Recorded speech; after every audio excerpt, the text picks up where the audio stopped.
Welcome to Her Fantasy Football. You can hear us on Blog Talk Radio /Her Fantasy Football and on iTunes. Make sure to subscribe to herfantasyfootball.com so you can get our newsletter. Also, don't forget to look at our rankings before you set your lineup for week 1. It's now. It's now. And a friendly reminder, make sure to tune into our radio show on SiriusXM Fantasy Sports Network from 9 to 11 Eastern on Saturday night. So right before you go to bed, before Sunday starts, we're there to answer your final questions. Also, you can chat with us on Twitter at HerFantasyFB and on Facebook /HerFantasyFootball. I'm your host, Courtney Kirby, and I am here with my lovely sisters and now worst enemies, now that we're in the season, Brandon Marianne Lee and Ashley Williams. We just had our family draft on Sunday.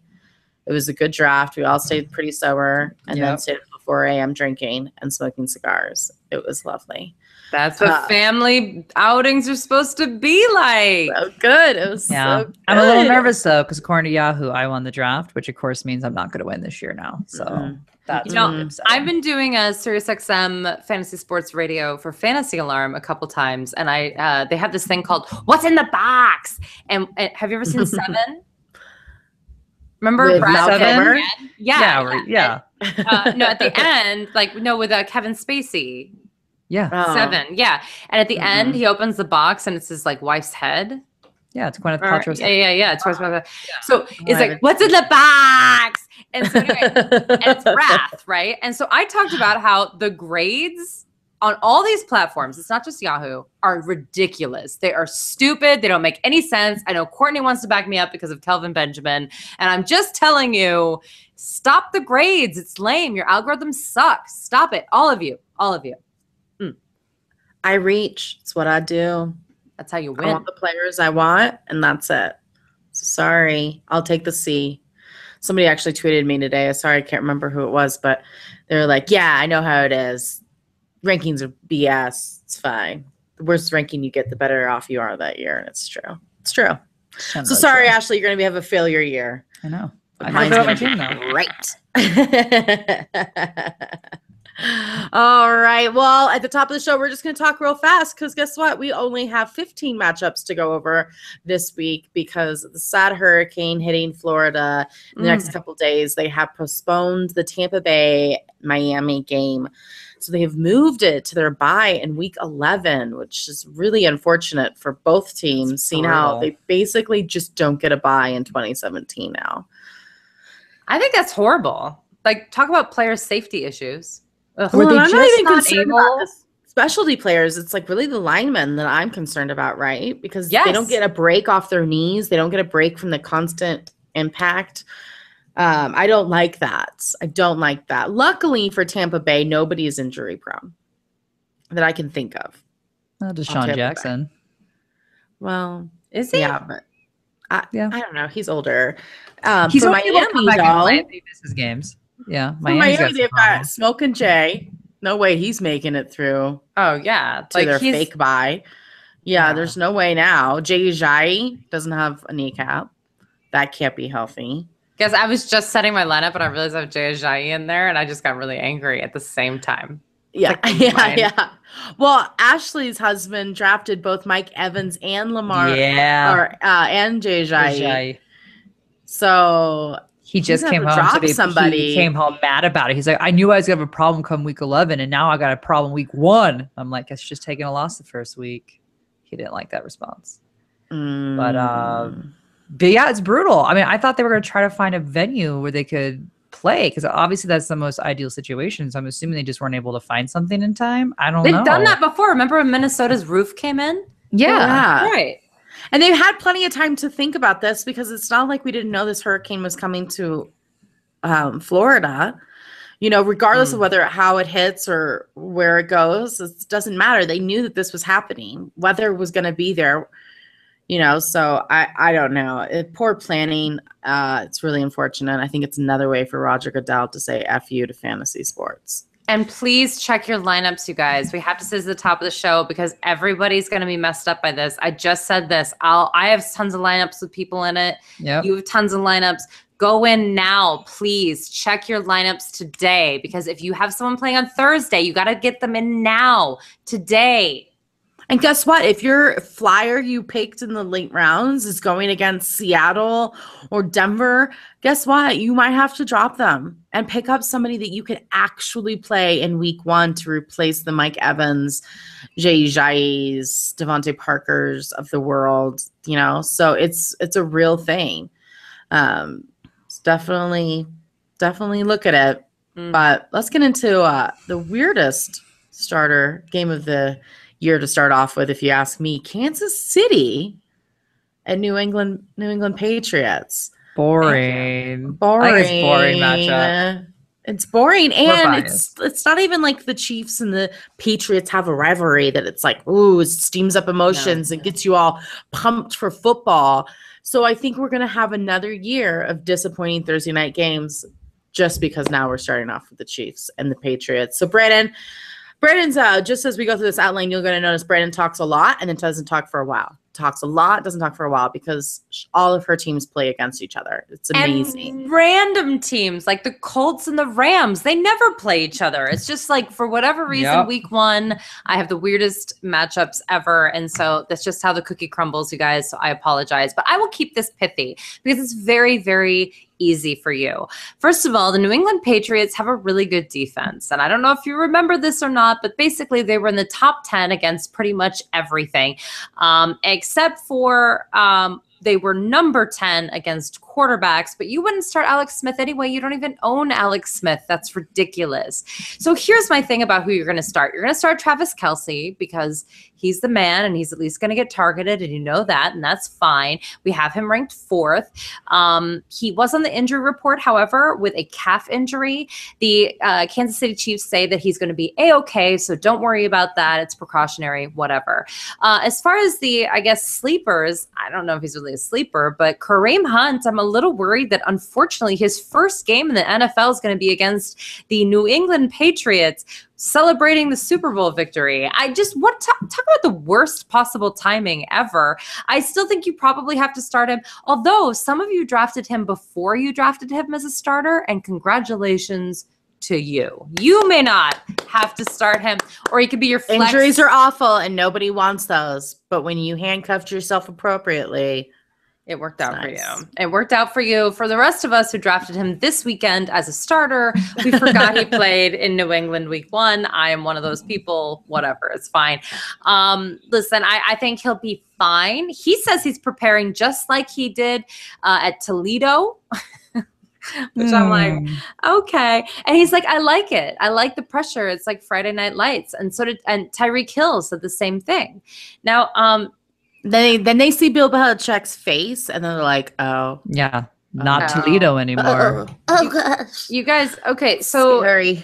Tyreek Hill just turned 23. He exited college early to enter the NFL after some up and down off the field issues. But maybe he remembers Friday Night Lights more than I do, because he's quite a bit younger. And way to go, Tyreek Hill, if that makes you feel better. But to be fair, 7 of his 12 touchdowns from last season came in prime time. He really does like the Friday Night Light feel. So I guess we'll put him in the sleeper category, but you're probably going to have to start him.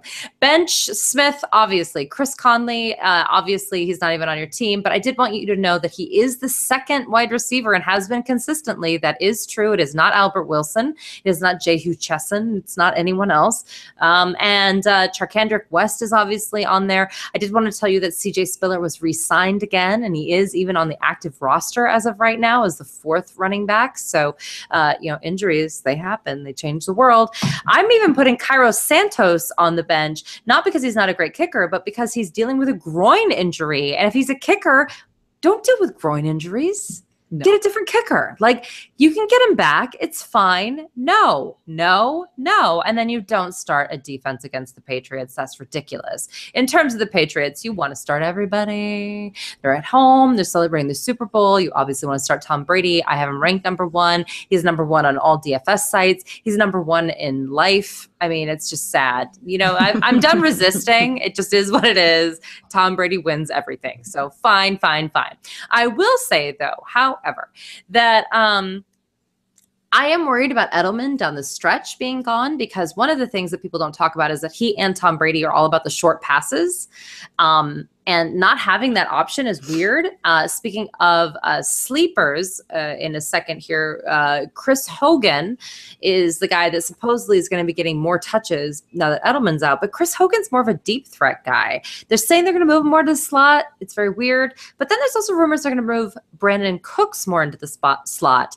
And here's the deal. Brandin Cooks is now an every week starter. Yeah. He wasn't before Edelman was gone, but now I'm all in. You have Cooks. It's every week. Fine. We don't need to get into that. You should know football by now. And Rob Gronkowski is always an every week starter as long as he's healthy and Tom Brady's on the field. Who cares? I'm not going to buy into Dwayne Allen. And he will randomly get touchdowns, but I can't predict it, and nor can anyone else. And I don't think this is the game. Stephen Gostkowski is a must start. Patriots defense is a must start. We have no idea what that running back situation is. By the way, right now, right as the unofficial depth chart on the Patriots website say that it's James White and Dion Lewis as the starters, not Gillislee or Burkhead, the two people that are actually ranked the highest and that everyone else loves. I actually tweeted out today that I'm sad when I did my research today because I remembered that I'm really sad about Gillislee not being a starter because he's so talented, but he's on the Patriots and now he's just a dart throw and that sucks. He's too talented for that. I know, but it just makes me angry with Gillislee. I thought he would go somewhere, but that he would get that chance, you know, because he was playing behind LaShawn McCoy, so couldn't really get that whole thing. Yeah, and the talent is there. And I was like, yes, yes, yes. And now he's the Patriots. But the thing is, he's been dealing with a hamstring injury, and Bill Belichick actually said he has to catch up. I don't like that. Do you think there's a possibility that they've got Dion Lewis and James White listed as co-starters because James White is truly the one that's going to step in and take some of those short targets that Edelman used to fulfill? James White is the only one starting. But why even make him the starter? Make Gillislee the starter and then just use James White like a third receiver. I just don't understand. It's Patriots. But you should have a running back. Belichick madness. As your starter. But what else? Well, they win games. It's fine. But for fantasy purposes, it's difficult for us. You know what? Someone every week is going to blow up. And it's going to be incredibly difficult to predict every week. So I apologize up front. And just to let you know, Philip Dorsett is on this team. They think he may be the slot guy. Because Edelman, they said they're going to restrict to 20 to 25 touches or 20 to 25 snaps. I'm sorry, not even touches. I hate this so much. I hate Philip Dorsett. I don't understand. I'm not starting him this week, but I did want to say his name. He is there. And then Malcolm Mitchell, though, oddly enough, on our lads, is listed as the number 2 wideout behind Cooks, and then Hogan's number 3. So I actually tweeted at the guy from our lads, and he responded. How nice was this? And he was like, yeah, it was so cool. I was like, hey, sorry, I was checking it out because I really trust you guys, and I love your site. But, like, you have Malcolm Mitchell as number 2. Can you explain that? And he was like, listen, every week is going to be different, and I have nothing else to say about that. It's true. Everybody's been Belichicked. Everybody. Yep. I'm done. All right, fantasy football fans, listen up. If you love fantasy football, then you need to try my new favorite app, Draft. It's weekly fantasy football, but not like the other guys. On Draft, you play real live snake drafts with other people, just like in your season-long leagues. Here's how it works. It's a draft that lasts for just 1 week, and there's no management. Just set it and forget it. Once you've done drafting, that's it. No trades, no waiver wire. Thank God.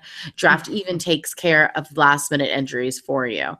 Drafts start every couple minutes, so you can join one right now. And the best part, play for cold, hard cash. Drafts start from just $1, so there's a draft for everyone. No salary caps. Play in a real-life snake draft just like you play with your friends in a season-long league.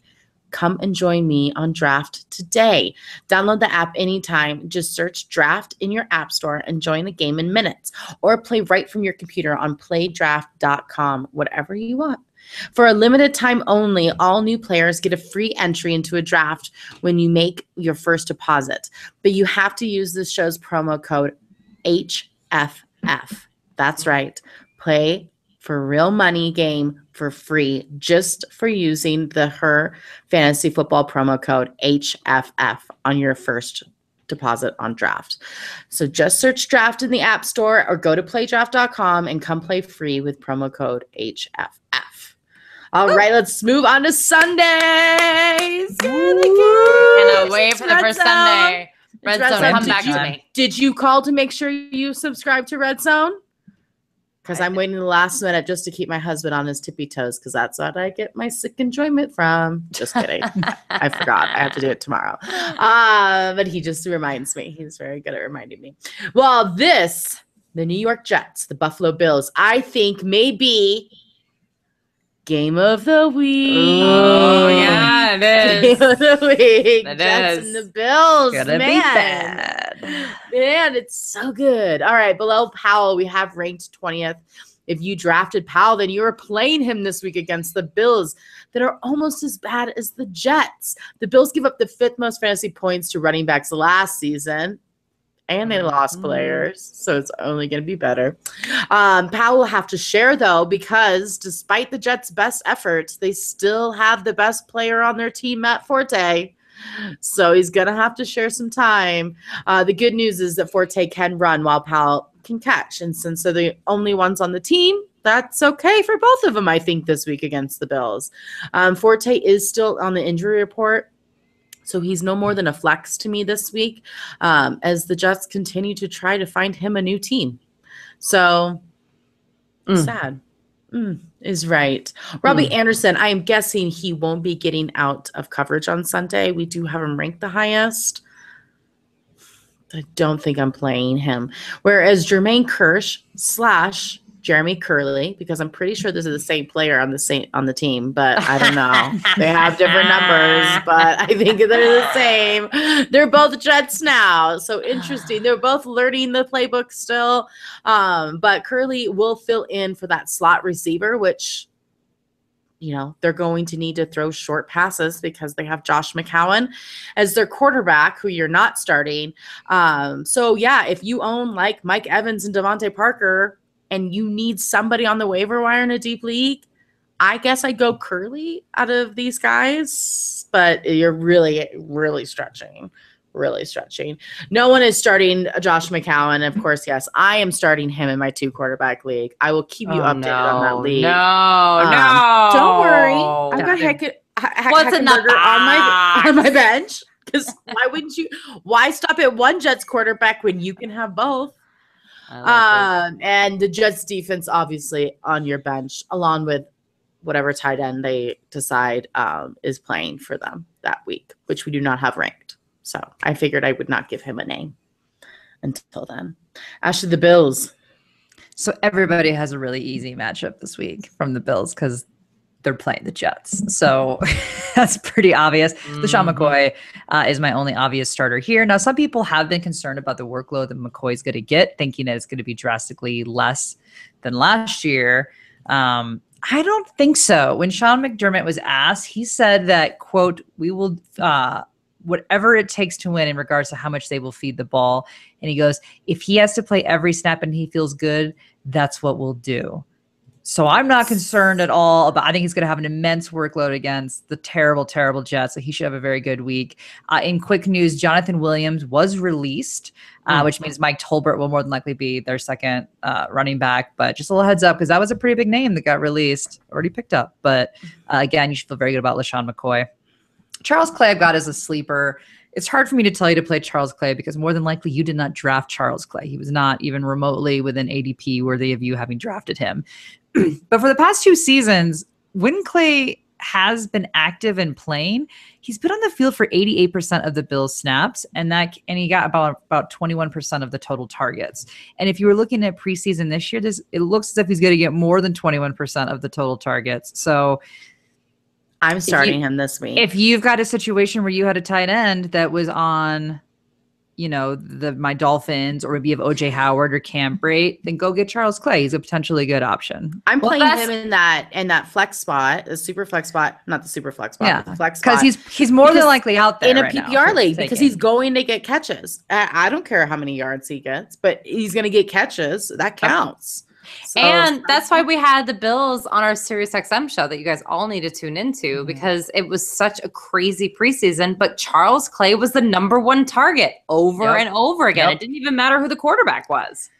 And he's out there for the taking. Again, like we said, ADP-wise, he's not someone that you would have drafted. So if you are in a pinch because you have a player that's not playing in week 1, which is craziness, Charles Clay is a viable option for you to go out and get.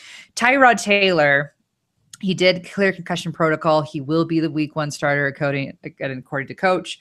But again, the coach and entire organization have not shown a whole lot of confidence in him. So you're not really playing him. I'm not sure you're really going to play him much this season. I guess keep an eye on him, but definitely don't go out there week 1 and play him. It's just, he hasn't, with a concussion, he's been able to practice with some of his players, including, Jordan Matthews, who's not really been in practice. He's practicing in full for the first time this week. He is expected to play, but again, he hasn't gotten a whole lot of reps to create that chemistry with Taylor. So I don't really love him. Zay Jones would be the preferred play if you need somebody. But again, overall, I think you can find better options than this team. Boom. All right. Philadelphia Eagles of the Washington Redskins. So my must start is Alshon Jeffrey, and I don't feel good about it because to me, Alshon Jeffrey isn't someone I never draft. But if you drafted Alshon Jeffrey, you got to play him. I think probably a lot of us are going to say this on this show. All those top guys that you drafted, this is not the week to sit there and get cute. They're healthy right now. You're playing your studs. You are playing the guys that you drafted in those first 7-8 rounds. You're playing them regardless of matchup, especially we got 2 teams that are out on bye. You're playing those guys. So Alshon Jeffrey, what I will say, as after I just said all this, is he's got Josh Norman he's playing against this week. And it already is being said that he's going to be covering him tight.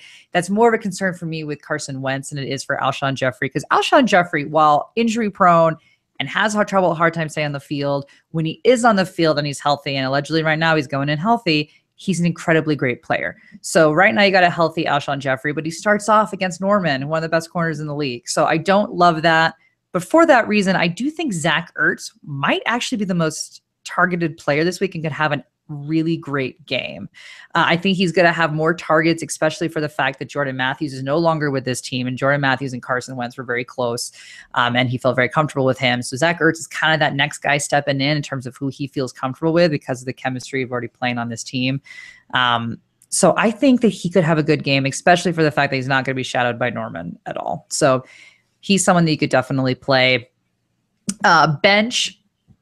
I'm benching all these running backs. LeGarrette Blount, this is again kind of like we said with the Patriots, that we don't really quite know what's going on. Preseason really hasn't told us anything. Technically, Garrett Blount is the starter on this team if you look at the depth chart. But then Coach Doug Peterson said that it's really going to be up to the game plan in terms of which back gets the most carries. So he really hasn't fully committed, despite the fact that LeGarrette Blount is technically the starter, to him being the one that gets the bulk of the carries. Wendell Smallwood, if you're looking at preseason, seemed as if he outplayed him. But again, it's preseason, so I don't know how much stock we put into that. So if you can avoid these 2 running backs, I would. Darren Sproles, you can feel fine with because his role in this team really hasn't changed. He's never going to be that feature back. He's going to always be that pass catching back, and I don't see that changing. So you could play him, but I don't think you really drafted Darren Sproles in week 1 to be your flex player. You probably have other options that you're going to put in your flex, but just someone that you should monitor. Someone you should keep an eye out for. See how they're doing. Yeah. All right. The Washington Redskins. Basically, if you drafted them, you're starting them this week, you guys. Jordan Reed is listed as questionable, but get used to that. If he's playing, you're playing him. That's part of the risk. The Philadelphia Eagles, I love their defense because of special teams, but they're not necessarily great when it comes to matchups. So you're okay. You can play your Kirk Cousin. We have him ranked number 10. Terrell Pryor, we have him ranked 9. Shortly below him is Jamison Crowder because it's a great matchup, and I think that they're both going to get wonderful points, so I'm not concerned there. Let's see, our Dustin Hopkins, we have him ranked number 11th. He's the kicker, so you can start him. My sleepers, Rob Kelley. Listen, this is going to be a very crowded backfield. I'm not exactly sure how it's all going to pan out. They have Chris Thompson over Samaj P. Ryan, right? There it is, Samaje Perine. Samaje Perine. I like Rob Kelley. You heard it Yep. Okay. And you know what? I am down at Brandon. I hope that it's true, and everybody who dropped it, Rob Kelley, is not sad about what happens to him. But I don't know. I think it's going to be a little bit more of a running back by committee. He's ranked number 26. So to me, that in our rankings, that puts him as a flex. And I'm okay with a flex. So that's totally fine. And I have the defense. I don't think he's Jordan Howard. Don't get me wrong. I want to make sure. I'm just saying, I like him because he was so cheap. Like, I don't even care if he's not that good. You didn't have to take him that good. He's perfect for a flex. He is a great flex option. Yeah. Absolutely. All right. We would like to take a moment to thank another awesome sponsor, pristineauction.com. That is PRISTINE auction.com. Pristine Auction is the perfect place to find that perfect piece of sports memorabilia for your man or woman cave. They always have a daily auction ending nightly. Always something perfect for a fan of any team. Listen, these are authentic items. Authenticity. Oh, I can never say that. Authenticity. No. Authenticity is everything. Thank you. They get their items from trusted sources, and it's probably more affordable than you think. You can pay up for anything. Like, they have a Troy Aikman, Emmitt Smith, and Michael Irving signed Cowboys full-size helmet with 3 Super Bowl inscriptions. So, and Aiken, Irvin, and Smith holograms. That's pretty awesome. So $160 for that bad boy. Or you can cheap. Or you can get a Chris Hogan signed Patriots logo football for $1. Hey, yo. Put that bid in right now. Put it in. Bid. Put it in. Bid it. I'd pay even up to, like, I paid, yeah. 25. Oh, okay. Well, I don't know if I'd go that far in week 1, but we'll see. I like it. This is why you auction, but guys. You get it now, and you'll have football. to pay $85 come week 7. You know what I'm saying? Right. Yeah. Right. So go check it out now. pristineauction.com. Quick, free to register, free to bid. Lots of great items. Again, that is pristineauction.com. And let's move on to our pristine matchup here with the Oakland Raiders and the Tennessee Titans. All right, Derek Carr. We have him ranked number 8. That means he's a must start. Sign him up. Amari Cooper, we have number 6, but he was limited in practice this Wednesday. He is day to day, so you're going to have to keep an ear out for his status getting closer to Sunday. He should be good to go, but I'm just warning you. But Michael Crabtree, he's up there too. Tennessee gave up the second most fantasy points to wide receivers last year, and they didn't spend much time or money on their defense, so you should be good to go. Marshawn Lynch, surprisingly, Tennessee gives up the second fewest fantasy points to running backs, so that doesn't necessarily bode well for the old man, but this is his first game back in almost 2 years. He's ready to go. He's got a ball. Number 17. Yeah, as long as he's alive on the field, I think you start the man. You're going to start Janikowski. Your DeAndre Washington is the next running back up. So I'm not saying start him or flex him or anything, but just keep an eye on him. There's a few other running backs, and as we said, it's week 1, so don't pick anybody up yet, per se, if you don't already own them, because it might be somebody different next week. Bench the Raiders defense, and Jared Cook is the tight end for them. We have him ranked number 22nd, which means you are not starting him. As far as the Tennessee Titans, basically if you draft him, you start him. It's kind of the same thing. DeMarco Murray, hello. The Raiders gave up the 9th most fantasy points to the running backs. It doesn't matter, it's Murray. You're going to start him. Delaney Walker, no respect in drafting world, but we got him ranked number 5 this week, so you're starting him. Marcus Mariota, number 7, especially with no Jameis Winston. I know there's a lot of people really were looking forward to playing Jay Cutler in week 1.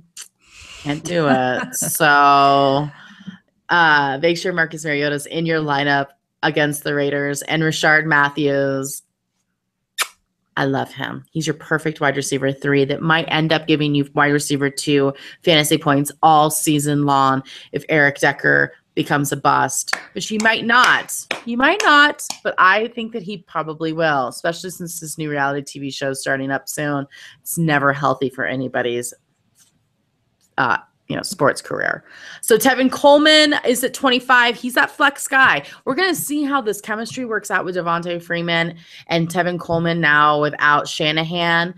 Coleman was a Shanahan guy, so I'm interested to see how much he's part of the game, but I think he will be quite a bit of part of the I don't know why I'm talking about Tevin Coleman. Yeah. I don't know what I have him instead of Derrick Henry. Same difference. Same difference, right? You know what? Same player. I actually just tweeted about this. 90% of my questions today were about Derrick Henry. Should they start Derrick Henry over someone? And I was like, so I responded with like, did DeMarco Murray die? Like, what happened? Why are 90%? I'm not kidding you. Because 90% of my questions were about Derrick Henry. And I'm like, oh my God, people drafted him as a flex. And they didn't realize it until they started setting their lineup and they're like, oh crap, I have to start a backup. You know what though? It might be okay against the Raiders this week. True. It might be okay. He might be it's a sleeper, but it might be okay. I don't know why about Tevin Coleman. I got excited. I have Tevin Coleman and I am using him as my flex. But here's the thing. But you could put Rashard Matthews in your flex over Derrick Henry. Oh, for sure. For sure. That's a much better flex than Derrick Henry. But if you're using Rashard Matthews or you're not that much invested into the Tennessee Titans, right?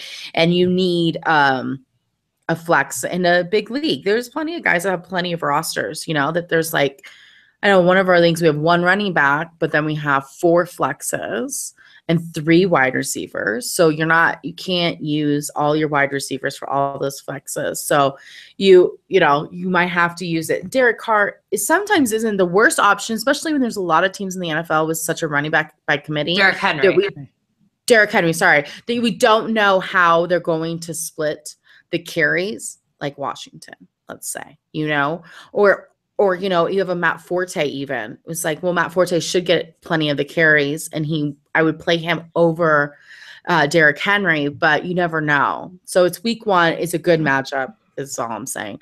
And I have Tennessee Titans defense on the bench. All right. The Pittsburgh Steelers at the Cleveland Browns.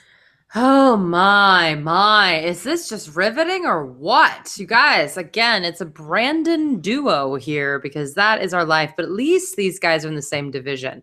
All right. So the over-under for this game is a 47, which is pretty high. Pittsburgh has a 27.5 implied total, which means that Vegas, the algorithms and all these people think that they're going to be the second highest scoring team in football. And that's why people look at the Vegas over-under numbers. And you can do this for regular fantasy, daily fantasy, whatever it is. It's actually kind of cool. So they are tied with Atlanta for the second highest behind the Patriots. So you want to own a lot of Pittsburgh Steelers. And you'd say, well, yeah, of course, because they're playing the Browns. And you're welcome. I just broke it down for you number-wise. All right. So Cleveland gave up, if you can believe this, last season, of course. This is not this season, and they have made some improvements. The absolute most fantasy points to quarterbacks, second most to running backs, 10th most to wide receivers, absolute most to tight ends, tied for 10th fewest kickers, and third most to defense. All I'm going to say is they're not going to go from worst to first. That doesn't happen very often in the National Football League. So we can assume that they're at best going to be mediocre. And they're playing against the Steelers. So it's just going to be sad. And again, DeShone Kizer is going to have a rookie premiere against a really good team. And that's sad, like Kareem Hunt that I talked about earlier. So listen, as far as who you're going to start, from the Steelers, it's everybody. I mean, I don't want to be rude, but there you go. Ben Roethlisberger, I know he's on the road, which would be the only hesitation here, but it is the Browns. So I'm hoping that he can come through. And let me tell you, if you're one of the people that believed in Martavis Bryant and took him in the 4th round, and Ben Roethlisberger can't kill it in Cleveland week 1, you should start freaking out now. You should just throw yourself on a spear. Not a real spear, but like a sad one, like at a park. Anyway, I'm tired. It's like, what sad spears do you see at parks? I don't know, like at an amusement park. Yeah. I know. Because we want children around sad spears. No. I always say, go kids, go play with the spears. Not the happy ones. The sad ones. This person lives in New York without children. Anyway. Sad little story here. Now, here's the only problem, though. If this game gets out of hand, they could stop throwing the ball as much. So that is a possibility. Also, they could pull Le'Veon Bell a little bit earlier. We have him ranked number 1. He should be number 1. He should be the best. He usually kills Cleveland, so he should feast before he gets pulled. But because he sat out all the preseason, if they're winning by a lot, there is a possibility that they get some James Conner in there. I wouldn't start James Conner, but I just want to put that out there. Don't freak out if they do that. It's probably smart football, but, I just want to brace for it. Antonio Brown, never sit Antonio Brown if Ben Roethlisberger is healthy ever in your life. Just stop doing it. However, when he's not healthy, it is sad. We've all been there. Am I right, Courtney? I think Courtney had Antonio Brown when Jarvis Landry was doing a lot of work. It was not good. Martavis Bryant, again, man. If you believe in Martavis Bryant, I hope you believed in Ben Roethlisberger. They are connected. Good luck to you. I like Martavis Bryant. I didn't take him in the 4th, but you know what? He did fall to me in the 8th a couple times because I think a lot of people were starting to feel like I was, where it was like, hold on, we haven't seen him play football in a long time. I did take him there. So it's not like I'm against Martavis Bryant. And I think this game, you have to play him. He's playing against Cleveland. But, let's just be real. They're question marks. Steelers defense, obviously, against a rookie quarterback. Hello. Sleepers, no real sleepers, but on the bench, I'm not playing Vance McDonald or Jesse James. I think we'll learn about who's going to be doing what this week, but I'm pretty sure it's going to be Vance McDonald moving forward. Or Chris Boswell, frankly.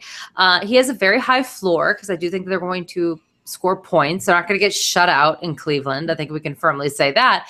But I don't think they're going to ask him to kick long field goals or anything in Cleveland. I think this is going to be a very pedestrian game for him. As far as the Cleveland Browns are concerned, the Pittsburgh Steelers were actually pretty good against running backs. Pretty good against wide receivers and kickers and defenses and quarterbacks, but actually they gave up a lot of points to running backs, which is good because the main thing the Cleveland Browns improved on is their offensive line. So hello, Isaiah Crowell owners. Yep. Your week 1 should be okay. So that's the good news. And as far as the sleepers are concerned, maybe Duke Johnson. He's the other running back there. He has been catching passes out of the backfield. Possibly that's something that they're going to do. Again, that is the Pittsburgh Steelers' weakness. So the running backs are the people that you want to focus on. I am still starting Corey Coleman in flex positions. I don't want him as my wide receiver 2 or even 3, really. But if you have a flex, I'm okay with that. That's why you started him. He just needs 1 touchdown from Deshaun Kaiser, and he'll be fine for where you drafted him. That's the good news. You didn't draft him early, so you're fine. But man, this is not the right matchup for either of them, Deshaun Kaiser or Corey Coleman. But hey, what it is, what it is. And on the same note, same thing with Kenny Britt. It's not a great matchup for him. I'm not into Sammy Coates. Kason Williams was the MVP of the preseason for the Seattle Seahawks. I want you to remember his name, but don't start him this week. But if he pops, I think he's a waiver wire this week, you guys. And I just want you to have your antennas out. And the bench is everybody else because they have a rookie quarterback, you guys. Courtney didn't even rank their defense. Courtney did rank them. She ranked them 29 out of 30 because there are only 30 teams playing. So I thought that was generous. Ashley didn't rank their kicker. That's what I was going to say. Nope. She was like, nope, I'm not even going to do it. So there you go. And don't do David Njoku week 1, you guys. We got to see more. All right, Jacksonville Jaguars at the Houston Texans. Well, this one should be really quick. Allen Robinson, not a great matchup. 5th hardest, according to them last year, who they played, but you drafted him, so you're gonna have to play him. Let's be honest. Leonard Fournette is another dicey situation. But again, you drafted him high, so you were playing him. He should be playing week 1. He missed a majority of preseason due to kind of a lingering foot injury. He did have an ankle injury in college, so I'm a little bit concerned about that in terms of what this is going to mean for us long term going forward. But in theory, he should play week 1, and I think he's going to see a lot of the load TJ Yeldon is out with a hamstring issue, which really just leaves Chris Ivory to potentially vulture some touches, depending on how Fournette's doing, how he's feeling. But for the most part, this really should be the Fournette show. So I don't think you need to be too worried, despite some of the committee talk that we had preseason. I think, again, it will all pan out to be Fournette. Potential sleepers, Marquise Lee, potentially. But again, it is a hard matchup. It was, according to how the defenses ended up last year, the 5th hardest matchup for wide receivers. So I'm not sure this is the week that I would try it out. I think there's other sleepers on far better teams that you have a better shot with than Marquise Lee. Maybe you guys feel differently. And then Mercedes Lewis, tight end, 3rd hardest matchup for him. Not going there. And Blake Bortles, you were certainly not playing. He did practice in full this week, which should be good news for you for Allen Robinson, because when it comes to Blake Bortles, all you care about is how that will benefit Allen Robinson at this current point in time. He's under a great amount of pressure to play well or potentially still lose the job. He is the starter as of right now. But again, that could change at any moment. So really, you're just playing Fournette and Robinson, and that is it on this team. All right. And that brings me perfectly to the Houston Texans. Must start the Houston's defense. We have them ranked number 1. Why? Blake Bortles. Yum. It's going to be delicious. It's going to be like, watch, he gets no interceptions. I would die if he gets no interceptions in Houston's defense. I don't think that's physically possible. No, it's not possible. It's not possible, Ashley. Don't even throw that out into the atmosphere. Poor defense. He and Phillip Rivers. Texans. Man, beautiful. Given. It's beautiful. Give it. Given. All right. Lamar Miller, we have him ranked number 11th. And you know what? Miller won't have to share the ball much at all this week. So this should be one of his best weeks, because both Alfred Blue is doubtful with a high ankle sprain. That's never good. And nope. Dante Foreman is healing from a groin injury. So it should be a great day for Miller. DeAndre Hopkins, we have him ranked number 21. The Jags' pass defense is actually pretty good, and their defense is improved, and they have been spending money over the last few years to improve that defense. So even just looking off of last year, it's not really going to give you a good feeling about what they're going to be able to do this year. Although I will say that they were the most overrated defense going into 2016. So there's that too. But good thing for Hopkins, both Will Fuller and Jalen Strawn are out. Hopkins is dealing with a hand injury, but he says he is 1,000%. So that's great. Hopkins has a lot of work to do to make up for last season. So hopefully Savage is everything that he wanted for Christmas, because that's what he's got. Sleepers, CJ Fedorowicz. We have him ranked number 17. I still think he's a sleeper of such. He has been cleared from concussion protocol, so you don't need to worry about that. And with no other receivers other than Hopkins on the field and an injured Braxton Miller, Fedorowicz should see lots of targets. So I like his upside this week. Obviously, Tom Savage is on the bench. Arizona Cardinals, the Detroit Lions. This one might be even shorter than the Jags for the opposite reason. David Johnson is a must play every single week. Period. End of discussion, minus injury or bye week. And I'm going to say the exact same thing for Larry Fitzgerald. Yes, he has a really easy matchup this week, but again, I don't care. You are playing Larry Fitzgerald every single week because he's a top 20 wide receiver, always has been, always will be while he is playing until he has proven to us that he is dead. So again, Larry Fitzgerald is an absolute must start. So this brings us to the Browns, because those are the only other potential people that you possibly drafted from this team. Not the Cleveland Browns, the Arizona Browns. The Browns, the John Brown and Jerron Brown. Very confusing. Okay. So John Brown is technically listed behind Jerron Brown on the depth chart this week. Now, John Brown, I believe, is the better player, but he's had a lot of health issues. He's had a quad injury that's had him be pretty limited this preseason. But then he had a pretty good preseason game. So that kind of brought him back on the radar. But again, at the same time, Jerron Brown is listed ahead of him. If you're looking for upside, John Brown in 2015 had over 1,000 yards, 7 touchdowns. The upside is huge for John Brown. But again, it's just whether he's going to be on the field. But when it really comes to, the Cardinals, Bruce Arians he rotates in whoever is opposite Larry Fitzgerald. Larry Fitzgerald is the constant. And then the rest is either, okay, is it J.J. Nelson? Is it John Brown? Is it Jerron Brown? you don't know. So again, to me, I think it's too early to play either one of them because it's kind of that you're not quite sure what's going to happen. You're really just playing David Johnson and Larry Fitzgerald. That's it. Nice. For the Lions, Golden Tate, we have him ranked 26. So this is a surprisingly nice matchup for the Lions wide receivers. It all just depends on who will line up against Tarik Peterson. That's the key, my friends.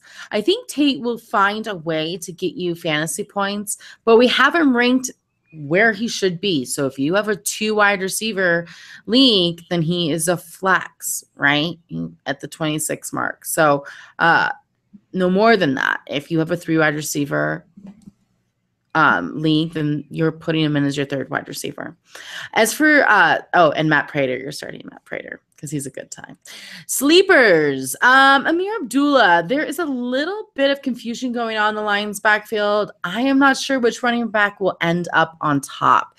The Lions like to pass the ball a lot. They're a heavy passing team. So therefore, you think that doesn't leave much room for Abdullah to be able to overcome the play calling.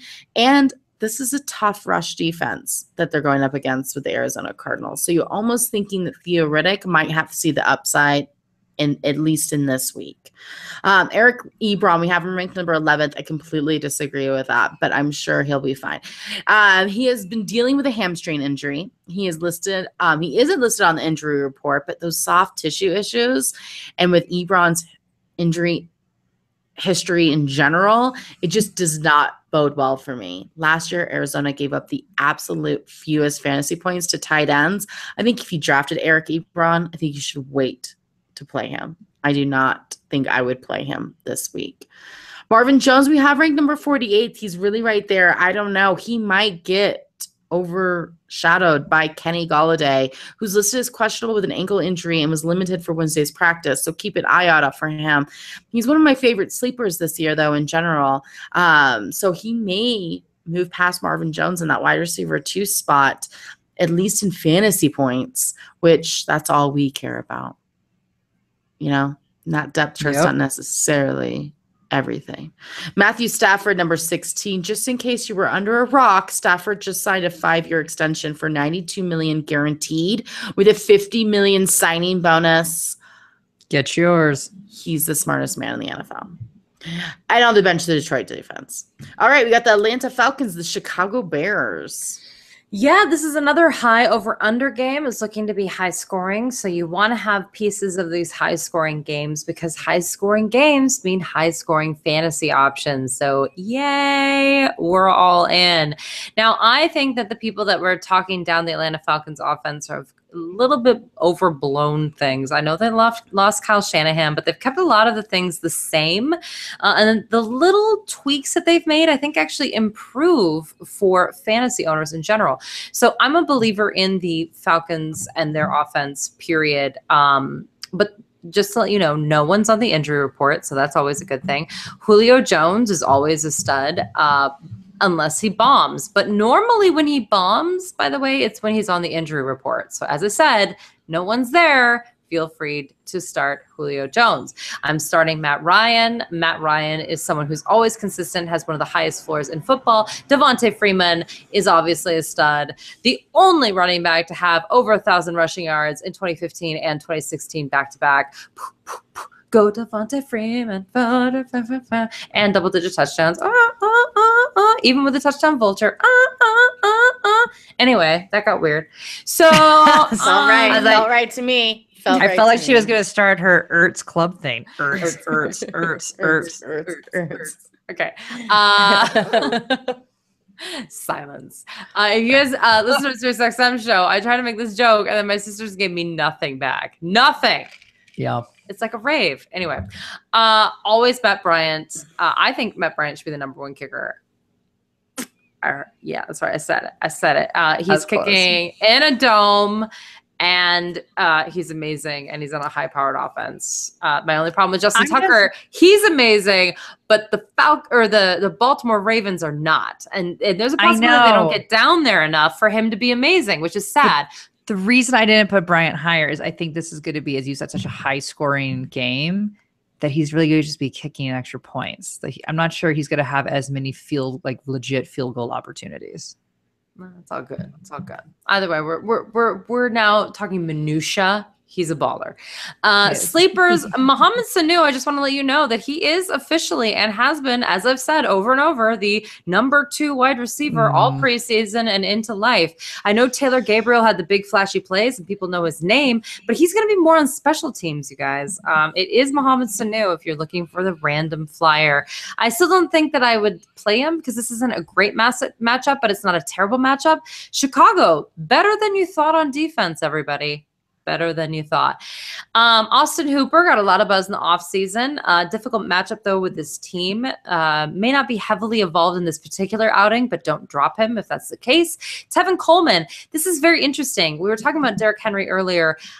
I'm not quite sure what's going on with Tevin Coleman. I do want to say on the initial unofficial depth chart, he is listed as the number 2, not the co-starter, which is a change if you remember from the years past. I think without Kyle Shanahan there to force the hand to get him in, I'm not quite sure how involved he'll be. I think he's the perfect high-end handcuff at the bare minimum. But I am a little bit worried about his workload moving forward, so this will be very interesting. No one's on the bench because it's Atlanta. Chicago Bears. Atlanta gave up a ton of points to people. But the problem is they have Mike Glennon, so this is going to be rough. Jordan Howard's a baller, everybody. Stop it. He had over 99 total yards. I need to stop you real quick. Did you see John Fox came out and said Mitch Trubisky is the number 2 quarterback because he earned it? I was like, I love John Fox. He's so conservative. It's disgusting. What? No, he maybe earned the starting role, but you know what? You earned second, buddy. Good for you, Mitch. You earned the backup. Mitchell Trubisky is the best rookie quarterback in this class, and he is not going to start on week 1, and that's a travesty. It cracked me up when I saw it. Maybe not. I like DeShone Kizer, don't get me wrong, but I'm just saying Mitchell Trubisky is the most prepared for the NFL out of everybody, and he's not going to start, and that's bizarre. But anyway, it's fine. It's going to be Mike Glennon. You do you. But I will say that Jordan Howard, there have been a lot of talk about him being a possible disaster or what have you. I just think that's incredibly overblown. Over 99 or more yards in every single one of his last 9 games last season. He was also the 3rd best pass blocker in the National Football League, according to Pro Football Focus. I don't know what else this guy needs to do to get respect, but obviously I don't know. Sleepers, I guess the wide receivers. Someone has to come forward. We're going to learn a lot. I don't know what else to say. I'm leaning towards Kendall Wright because he's more of a check down guy from Mike Glennon. Me too. I just think Glennon isn't the deep threat guy for Kevin White. But at the same time, I'm not quite sure Kevin White's the deep threat guy anymore either because of all his injuries. So I'm not quite sure. No one can tell you definitively, and certainly the preseason didn't tell us much. I will say that Marcus Wheaton, though, is doubtful with still recovering from a broken finger, so don't deal with him. Zach Miller, I think, is a sneaky possible check down guy as well. And on the bench, though, I want you to remember the name. I'm going to say this a couple times in the show. Tarik Cohen. He is the handcuff for Jordan Howard if you have him, but also he's a pass catching specialist that I think we're going to pay attention to. And then everyone else, I do like Chicago's defense in better matchups, though. Interestingly, I think we need to watch them moving forward, but not against Atlanta. All right, the Baltimore Ravens, the Cincinnati Bengals. So kind of like you said with the wide receivers, Brandon, in terms of we're going to learn a lot. We're going to learn a lot about this entire Ravens team because we learned nothing in preseason about this team. Like literally nothing. I'm sitting there thinking like, who even played in preseason that is someone that you would have even remotely drafted? Other than Justin Tucker, I really don't have much to tell you.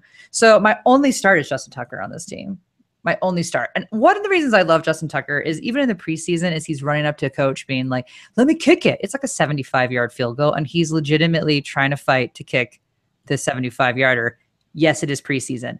But the reality is he can kick it. He kicks over 70-yard field goals in practice. He's done them in warm-ups during games. This guy can kick over 70 yards and not in altitude, let me point out as well. So I love his potential for those really long kicks, and he's incredibly accurate. So he's my only starter. Now, everyone else, again, we've barely seen anything from them all preseason long because they've been injured. Danny Woodhead, hamstring injury. Flacco, disc issue in his back. Macklin, hand issue. Rashard Perriman, hamstring injury, and just an injury in his life altogether for the entire NFL career we basically have never seen. Our big joke is always like, where's Perriman?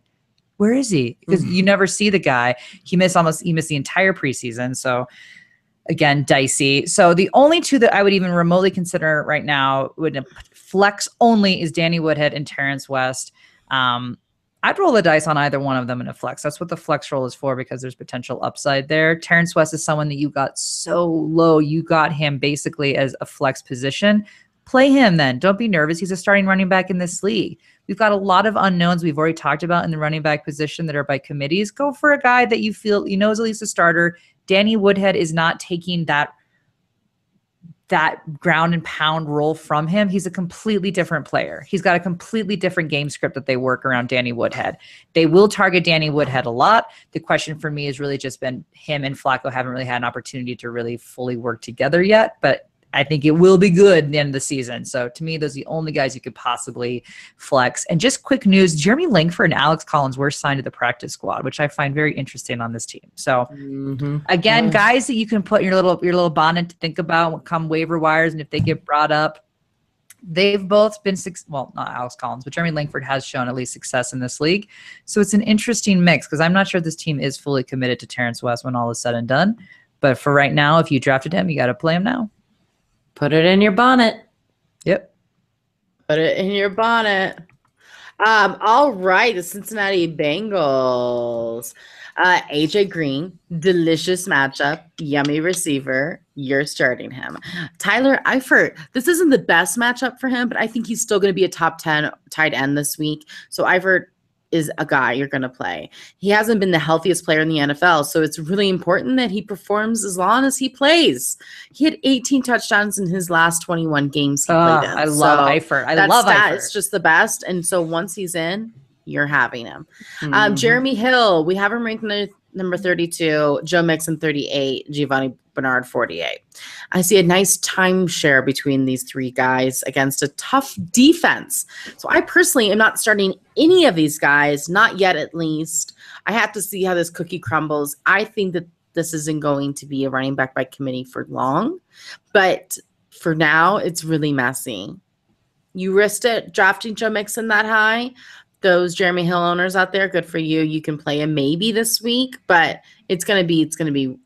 You don't think he's a great option to go grab if you had, say, Jay Ajayi and you don't have another starting running back to go get? Jeremy Hill is probably out there on your waivers right now.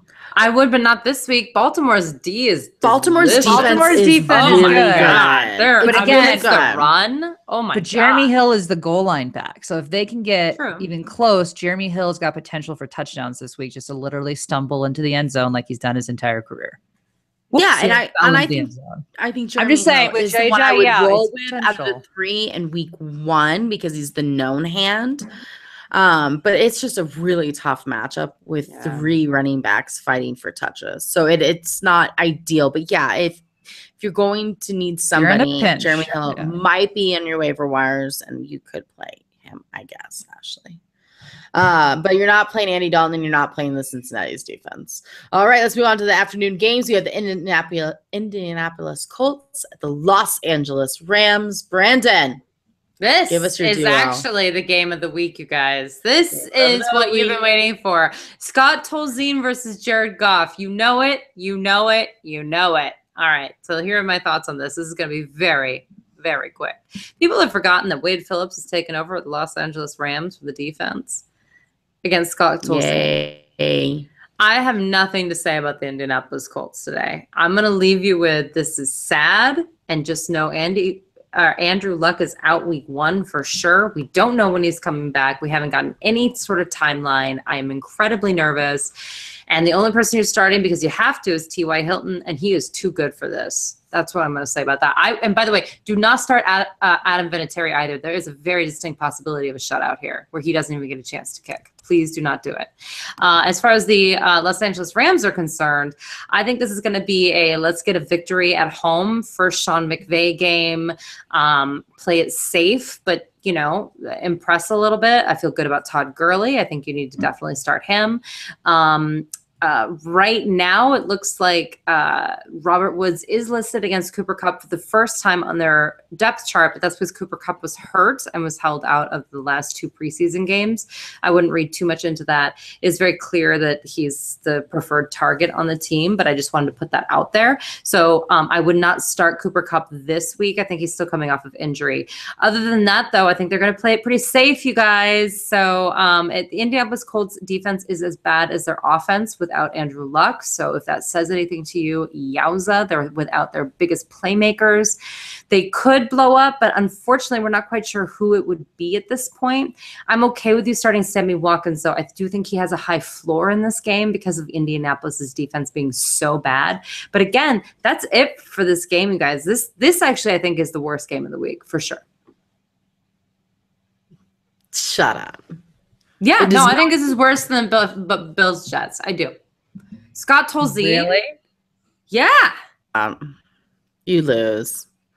I think at least the Colts, I think at least the Bills and the Jets are intriguing. All right, what are we betting here? We're gonna put $1 on total points in the game or total fantasy points.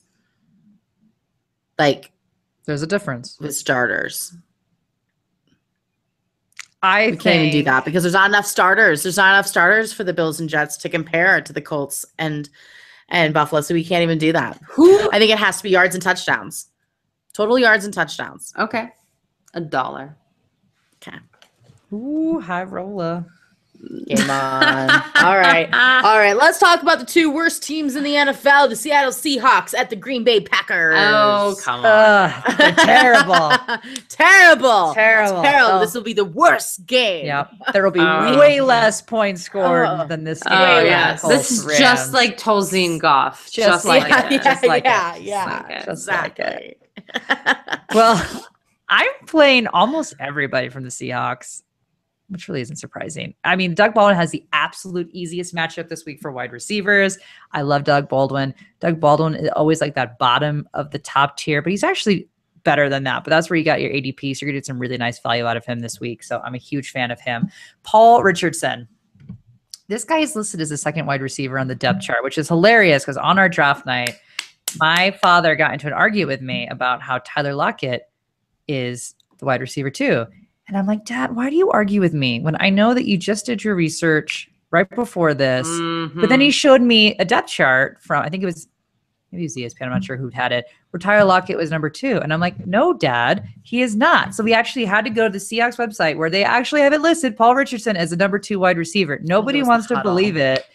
The Huddle, that's right. The Huddle had it. It's like Mohamed Sanu. Like, people just will not digest. Nobody wants to accept and believe it. But Paul Richardson is your wide receiver 2 on this team. He is an incredibly talented player, explosive, fast playmaker. He just needs to stay healthy. But as of right now, for the most part, he is healthy. He was limited in the preseason due to a shoulder injury, but I think they're just being precautionary. He should be okay. Tyler Lockett is listed with the 2nd team offense. I do think that he will see some play. But again, as I said, if you're going to take a flyer on one of them with a really nice matchup, it would be Paul Richardson because he is the big playmaker. Jimmy Graham, easy matchup. You're playing Jimmy Graham again, a top tight end. Russell Wilson, this is a no-brainer. You're playing him. And Seattle defense, this one's tricky because you're going up against the Packers, which, again, is a dynamite offense. But if you drafted the Seattle defense, you're playing the Seattle defense, especially week 1, I would say, because otherwise you're going to have to drop someone to go pick up another defense. And as it is, cut your losses. You already knew it. Yeah. You probably already have to play a little catch up because we're down a game this week. So this is not the place where I think that you actually try to get a different team because you're going to have to get somebody else anyway, unless you didn't have any Tampa Bay or Miami players. Maybe you're okay. But they give the 8th fewest points, the Packers do. But again, it's the Seattle D for the most part, they're a defense that you play. Where I'm concerned is the running back situation, which is still dicey. Rawls was named the starter. I believe it was yesterday. I want to say I tweeted that out. And he is practicing in full. But Pete Carroll has been pretty non-committal about whether or not Rawls will for sure play in week 1. So that's concerning. He then said Eddie Lacy is ready for a full load. So again, is Rawls actually going to play? He's questionable. I don't know. They're saying Eddie Lacy could be the guy. But in theory, they may go with whoever the hot hand is. And if that's the case, it probably more than likely will be Chris Carson who's got the hotter hand than Eddie Lacy, who you probably didn't even draft because he was so far down the board. Woo! I did it a couple drafts as my last pick. My last pick, I was like, I don't like any running backs, but I do like Chris Carson, so I'll take it. I mean, I'm in deep. I like it too, but I think it's too weird to play Chris Carson in a flex role even week 1. I'm sorry. I think no, I agree. You can't do it week 1. He'll make someone $1 million in DFS, but you don't start DFS. You would absolutely throw a dart on him for sure. But in redraft leagues, I don't think in week 1 you can't do it. But definitely check and see if Thomas Rawls will play, since no one wants to quite commit to it. But I do think it will be Rawls. If he plays, he'll get the bulk of the carries. Cicho Procise is apparently 100% healthy, which again we have yet to really see in his career in the NFL. When healthy, this is your pass catching back. So again, this is a guy that isn't going to necessarily be taking away the carries that you're thinking might lessen the role for Rawls. Is not really his position. So he's someone that I guess if you're in a PPR league, you could throw a dart on again, because it's probably be pretty rare this guy is 100% healthy. So this is a good time to do that. I don't know. Tevin Coleman on the Tennessee Titans. Same. Tevin Coleman. All right. How about Packers? Courtney's ultimate disrespect. I love Tevin Coleman and I love the Titans. It was just a moment. It was just a moment. One moment. Week 1. Mid-season form right there. That's right. You know what? This is how I feel about this. Everyone that you want to start, you should, even though it's the Seattle Seahawks. I'm not going to sit here and say that you need to bench Aaron Rodgers. If you remember, though, last year, he had issues against Seattle. He's had issues against Seattle in the past, but usually it's when he's away. It's not usually at home. So I think that he'll be fine. I'm cool with Aaron Rodgers. I'm cool with Jordy Nelson. I'm cool with Devontae Adams. I'm even cool if you want to flex Randall Cobb. I don't love it, but I'm not at the end of my rope here. In terms of their running back situation, it is Ty Montgomery. If he is healthy, it looks like he is. He is not on any injury report. And then it's going to be Jamal Williams or maybe Aaron Jones.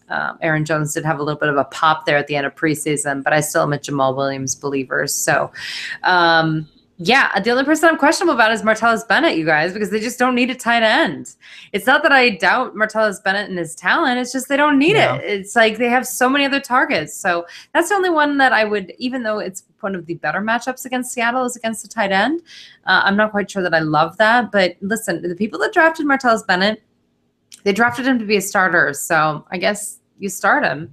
But I don't think every week you're going to be happy. That's really what I'm going to say about that. You know who I benched Aaron Rodgers for this week? Oh, no way. Russell Wilson? Cam Newton. Cammy Cam. Yes. Cammy Cam. That's the next one we're talking about. The Carolina Panthers at the San Francisco 49ers. All right. It's glorious. I do love the Panthers, yeah. And it is a tough matchup for Aaron Rodgers, and I love Aaron Rodgers, and I drafted him. Obviously, I'm going to start him every other week, just maybe not the week he plays Seattle. That's it. I gave him one pass. I drafted Cam Newton for trade bait. That's what I did.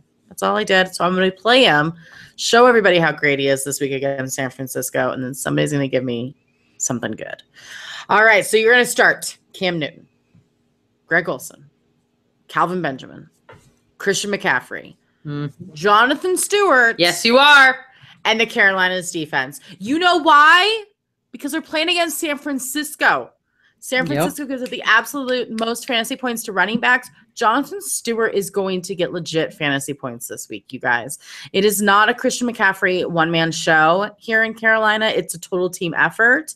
And all of these guys are going to be top fantasy production players this week. Woo! I'm in love with them.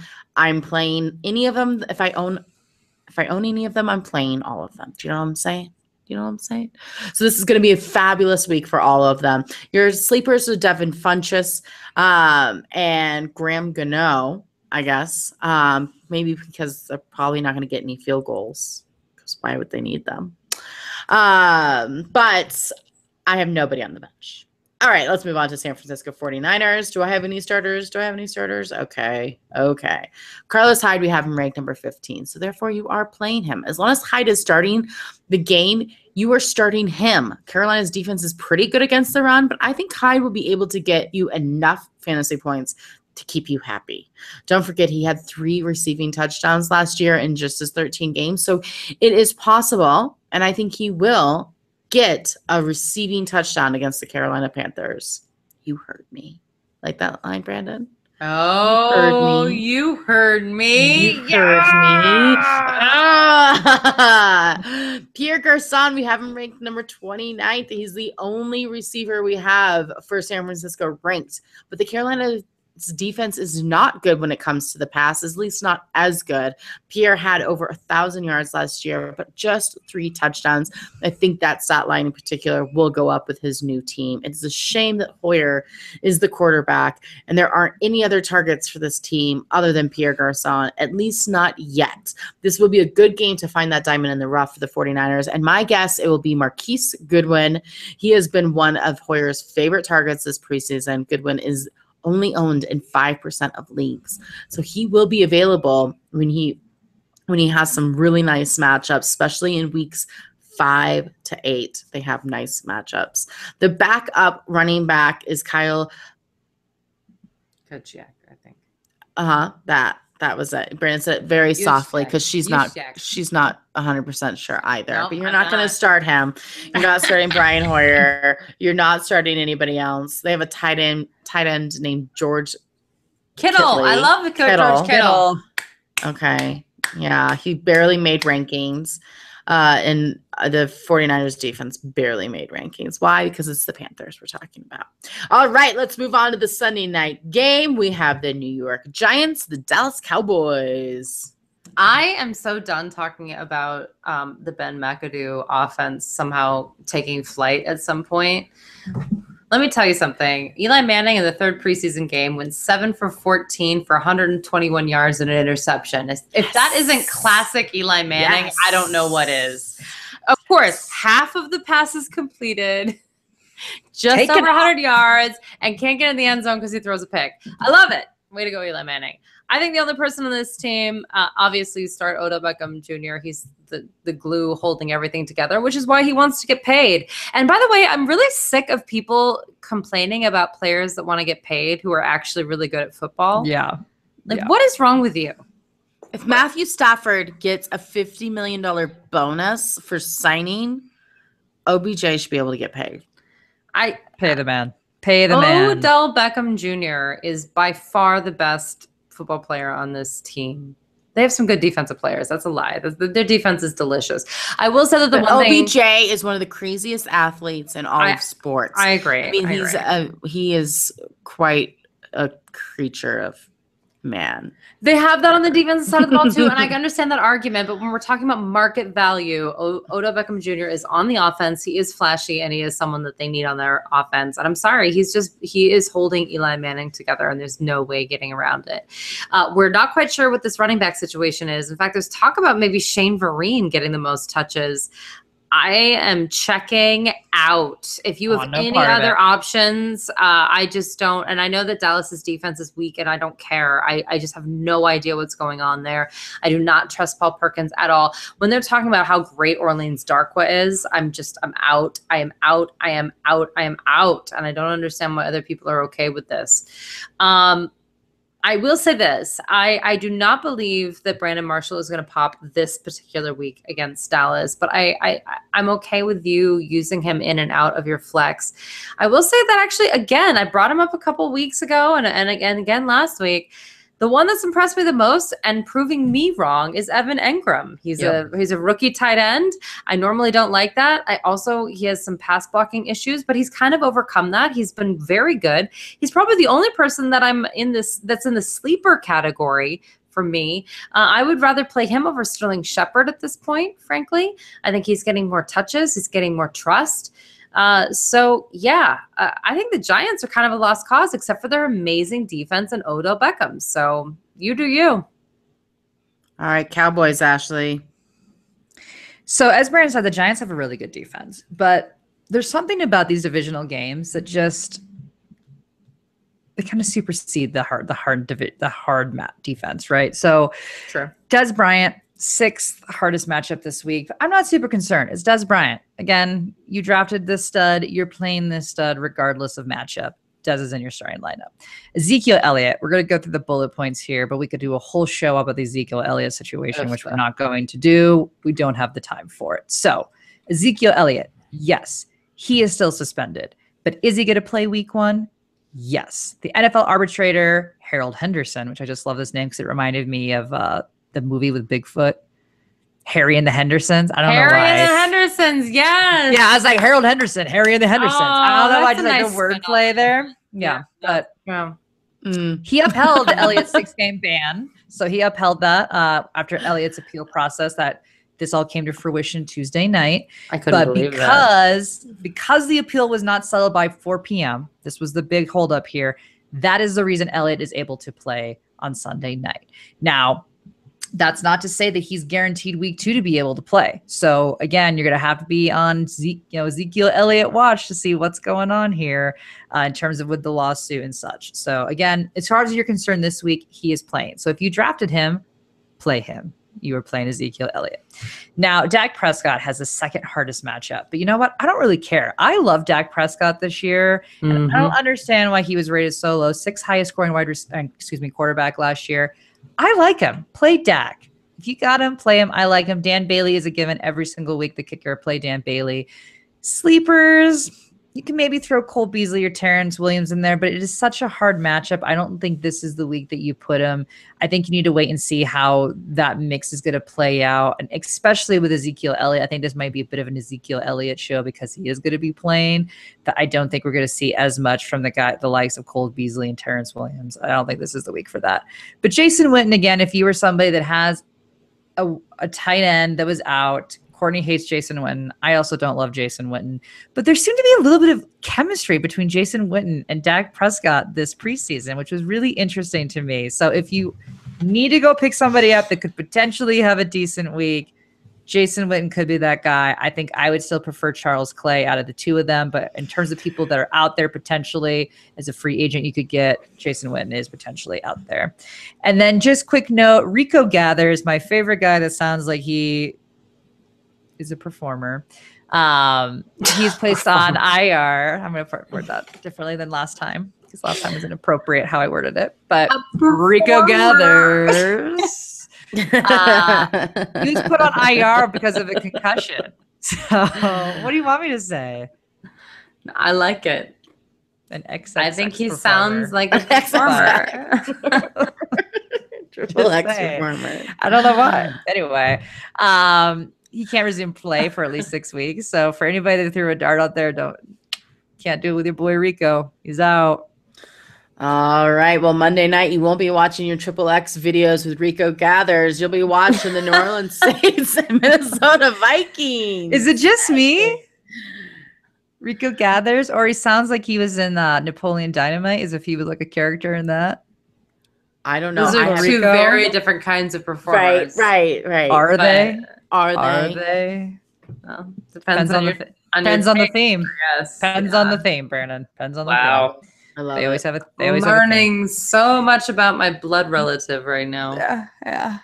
It's been a while, but All right, New Orleans and Minnesota Vikings. So I'm intrigued by this one. Well, not we can't. So not that, but text. Anyway. Pull it together. Gotta talk about Drew Brees. You're playing Drew Brees. That's a given, right? Although I will say Drew Brees is historically not as great on the road as he is at home. So something to think about. But again, you're still going to play Drew Brees because you drafted him. Michael Thomas, tough matchup, 4th hardest, but you're still playing Michael Thomas. Mark Ingram, I like him, but I think this is the week of Adrian Peterson. Why? Because he's playing the Vikings, and he has gone on to say he wants to stick it to the Vikings. And I think that they will give him any opportunity. I don't want this to scare you if you are a Mark Ingram owner. This is purely a stick it to the Vikings week to let Adrian Peterson kind of, dig a little bit in there. I think if there's anything close to the goal line, AP will get that look versus Mark Ingram this week because, again, he's playing the Vikings. He will play role. Mark Ingram will still be the ground and pound back. Mark Ingram will still have a role in this game. But anything in the red zone, the opportunity, I think that they'll be more than likely to give it to Adrian Peterson. So this makes me a little bit nervous about how we're going to project Adrian Peterson and Mark Ingram come week 2. But for this week, there's a lot of opportunity here for AP. Will Lutz. I love Will Lutz. And this is going to be a tough matchup because the Minnesota Vikings are a very good defensive team. So there is opportunity that Will Lutz is going to have an opportunity for a lot of kicks. So I like him as well. My sleeper is Ted Ginn Jr. Again, he's a wide receiver too, so he certainly is an option. Coby Fleener, I never loved Coby Fleener, but you know what? He almost fell into the top 10 last year. He has the best matchup out of everybody on this team because, again, the Vikings are incredibly difficult. So he's got a middle-of-the-pack matchup. I don't necessarily know if he's going to have a huge game, but for the fact that Willie Snead is suspended 3 games and he's not playing, Coby Fleener could be somebody that takes a little bit some of those slot possessions that would have gone to Willie Snead prior to that. So there is a chance that in these next 3 weeks that Coby Fleener could potentially establish a little bit more of a role for himself than he would have had Willie Snead not been suspended. So just a little something to think about. Alvin Kamara, this is not the week to put him in, and this is not the flyer week for him because, again, anything close will go to AP on this. All right, Vikings, Ash. So Kyle Rudolph, you drafted him. You're playing him. And again, 15th easiest against the Saints. So I love that. Brandin Cooks has got a fantastic schedule. 2nd easiest actually for that. You're playing him again. He's going to be great. Minnesota defense, you are playing them. Yes, it's against Drew Brees, but that is okay. This is a defense that is playmakers. They're going to be able to make up enough plays to counteract the scoring that the Saints will do. Adam Thielen and Stephon Diggs, it is a good schedule for the wide receivers on this team. I actually prefer Thielen over Diggs in general, but more than likely you drafted Diggs higher than Thielen. So you probably will need to play him, but I just think that Thielen's got a little better chemistry with Sam Bradford, so that's who I would choose out of the 2 of them. But these are more like flex. You're going to be playing these guys in your flex, not necessarily your wide receiver too. So both of them have a good opportunity this week. All right. Los Angeles Chargers, the Denver Broncos. It will never sound right. It will never sound right. Stop it. Okay. Well, it's during the first 8 games this season, so Phillip Rivers is always startable. Starting week 9, you're going to have to bench him, so then you'll probably go to Russell Wilson. But I'm just telling you right now, you can start Phillip Rivers. Melvin Gordon is fantastic, and I think actually has a chance of being the top rusher this year. I think he's just an incredible athlete, so you got to stay on that. In terms of the wide receiver situation, it's kind of full until someone gets hurt, sadly. Keenan Allen is there. He is healthy. Tyrone Williams, now he did sit out the 3rd preseason game due to a groin injury. Supposedly he's going to be back by week 1, but you do need to keep an eye on that. And Mike Williams, they took off of the PUP list. They activated him after a back injury. A lot of people thought that he'd be out for the entire season, that it would be kind of a Kevin White situation. Ends up not the case. He could play pretty soon. Keep an eye out there. This is very intriguing because all of these wide receivers have a ton of talent. We're just not quite sure what their target share is going to look like. This is intriguing or could be terrifying. By the way, guys, this could be bad if you took one of them too high. So pay attention. It's good stuff. And Antonio Gates is going to get the respect nod at the starting position. But everyone's been discussing, including Antonio Gates, that it is Hunter Henry's job, that he's going to be the lead guy. It's going to be Gates just basically getting his record and piecing out. And by the way, I'm here for that. I want him to get the record, and I want him to peace out and do his life. You do you. Which, speaking of, another person that pieced out was Anquan Bolden. He did a PSA today about, all of the work he's going to be doing. So these guys' lives aren't over. I'm happy for them, and I'm happy for Antonio Gates, and that's kind of what I'm going to leave on. It's just way to go.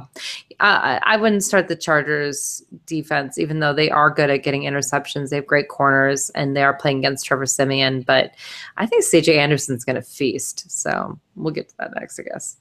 Nice. Ashley? Yes, I also think C.J. Anderson is going to feast. It's a great matchup for him. And he's healthy. And so I think they're really going to use him. Yes, there's Jamal Charles, who I have as a potential sleeper. We'll get to him in a second because Courtney was all hot and bothered before we got on this podcast about some local news that she had heard. But in terms of all the other starters, Demaryius Thomas, Emmanuel Sanders, despite it's not the easiest schedule, you are playing them. These are 2 top 20 wide receivers the last 2 years. You are going to play them every single week. In terms of Demaryius Thomas, he did have a groin injury that he was missed part of preseason for. I think it's more precautionary, but do check your injury report to make sure that he is actually going to play. I think he will play. If he's playing, you play him. And hopefully he's going to have a better year. I think they're going to have a bit more of a game script that plays a bit more to his strengths than it has the last few years. So I think we're going to maybe see a little bit more of Demaryius Thomas of old as long as he can stay healthy, which also benefits Emmanuel Sanders. So this is not going to be a bad thing for Emmanuel Sanders. This is a good thing. I think you're going to see them both well into the top 20 receivers again this year, and I feel good about that. CJ Anderson, again, as we said, he's going to feast. You are absolutely starting him. Denver defense. Phillip Rivers throws interceptions. This defense is sick. It has been sick for years now. You are absolutely playing them, especially if you drafted them as high as their ADP was going. You are playing them, especially against a turnover-happy team like the Chargers. Now, with Jamal Charles, Courtney's hearing a little chatter that they may cut him so they don't have to pay him because they picked up Jonathan Williams from the Bills, who they are paying, I believe, $515,000 on the practice squad, which is a pretty hefty salary on the practice squad. Now, I had heard rumors this might be the end of Devontae Booker, but Courtney's hearing some chatter might be Jamal Charles due to the payout. I don't know. Stay tuned. Check the news. Do not just set your lineup and then not look at it for Sunday. Please check the news. Again, it could just be local chatter. This is what happens during preseason. People just like to chat, but be on the lookout. Brandon McManus. Anytime McManus is at home in high altitude, he is definitely a possibility, especially because I think this is going to be a pretty high-scoring game. He's an option. Virgil Green. I don't love Virgil Green. The guy doesn't get targeted enough for you to even remotely start him. There's better options out there for you. Better options, Ashley. That's right. All right, you guys, that's our show. Remember, there is no Tampa Bay or Miami game, so get them out of your lineups. It's like we're in a bye week already. It's donezo. Get them out. So I didn't even think about that. That means Doug Martin's going to be suspended yet another game. Oh, yeah. Well, it messes everything this doesn't up. Count. Really and by the way, again, we hope you stay safe if you are in harm's way. Just really scary stuff happening lately. Weather everywhere right now. Yes. Stay safe. Do what you're supposed to do. Listen to your people, and may everybody be okay through these hurricanes that are happening. Thanks again to our sponsors, pristineauction.com and playdraft.com. Go up there and play a draft this week, guys. You can do it now. And again, plenty of fun things to buy. What did we say you could get for $1? Chris Hogan signed something. Football. It's amazing. Football. Get it now before he catches a touchdown and runs for or catches 85 yards. Is that no? Receiving yards? Probably not. Receiving yards? Yeah. Maybe not. Probably not. Make sure you hop over to herfantasyfootball.com to check out our rankings before setting your lineup so you do it appropriately. And other than that, it's week 1. Woo! Woo! Woo! Until next time, no more faking it.